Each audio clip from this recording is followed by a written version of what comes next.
C'est pas juste les Kleenex qui sont rationnés au CHUM, un hôpital à Montréal, mais aussi la pâte à dents et les brosses à dents. Pour le savon en barre, ça dépend des départements, selon le syndicat des employés du CHUM. Certains en ont, certains en ont pas du tout, et certains en ont sous clé, donc sur demande. Les quotas de matériel comme les serviettes et les débarbouillettes ont aussi été réduits. En plus, il y a des postes qui ont été abolis. Un employé me dit que les patients hospitalisés dans son département attendent beaucoup plus longtemps qu'avant pour avoir de l'assistance, parfois 20-30 minutes. Un des syndicats de l'hôpital a d'ailleurs rapporté le cas d'un patient qui aurait chuté et se serait disloqué la hanche en allant chercher de l'aide.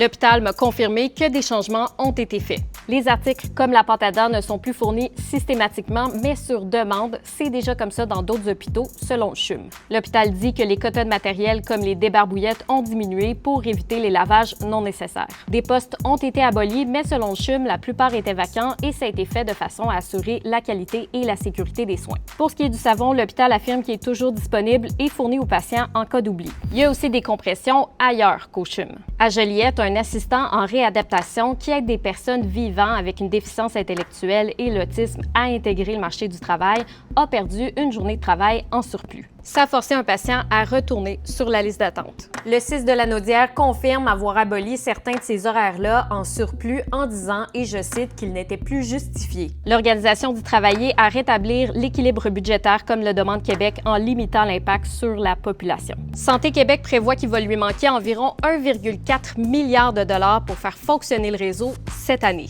L'agence exige donc des économies de 925 millions au CCO-CIUS pour l'année financière en cours. Maintenant, pour ceux qui ont perdu le fil, je remonte à l'été dernier. Le ministère de la Santé talonnait des établissements pour qu'ils réduisent leurs dépenses. En septembre 2024, mes collègues ont obtenu une lettre où Québec demandait au PDG du réseau de réduire les dépenses administratives sans toucher aux soins. En décembre, Santé Québec est arrivé dans le décor. Le premier défi de la nouvelle société d'État et de taille, c'est d'éliminer 1,5 milliard de dollars en dépenses dans le réseau. Juste avant l'entrée en fonction de la société d'État, le ministre a admis pour la première fois que les coupes pourraient avoir un impact sur les services aux patients. Le bon mot, c'est de minimiser l'impact sur les services. Mes collègues avaient déjà récolté pas mal d'exemples de coupes. Rapidement après son entrée en service, le ministère a rappelé à l'ordre Santé Québec parce qu'il estimait que certaines compressions allaient trop loin.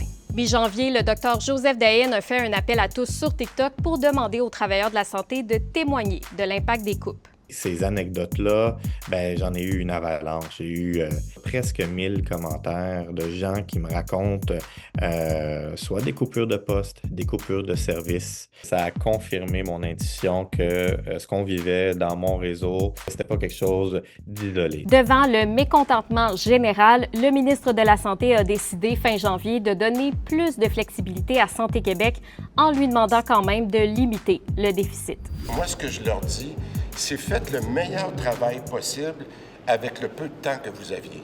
Pour réduire les dépenses en santé, le Dr Dayen pense qu'il va falloir arrêter d'aller vers des solutions faciles comme supprimer des postes et analyser là où il y a vraiment du gaspillage. À peu près 30% des coûts de notre réseau de la santé, c'est des tests et des traitements qui sont inutiles, qui n'ont pas de valeur ajoutée pour les patients. Les coupures, malheureusement, c'est dynamiter tous les efforts qu'on a fait dans les dernières années pour essayer d'humaniser les soins, d'améliorer la performance. Dans la dernière année financière, Santé Québec dit avoir favorisé les compressions qui ciblaient surtout les services administratifs et qui pouvaient se faire avant mars 2025.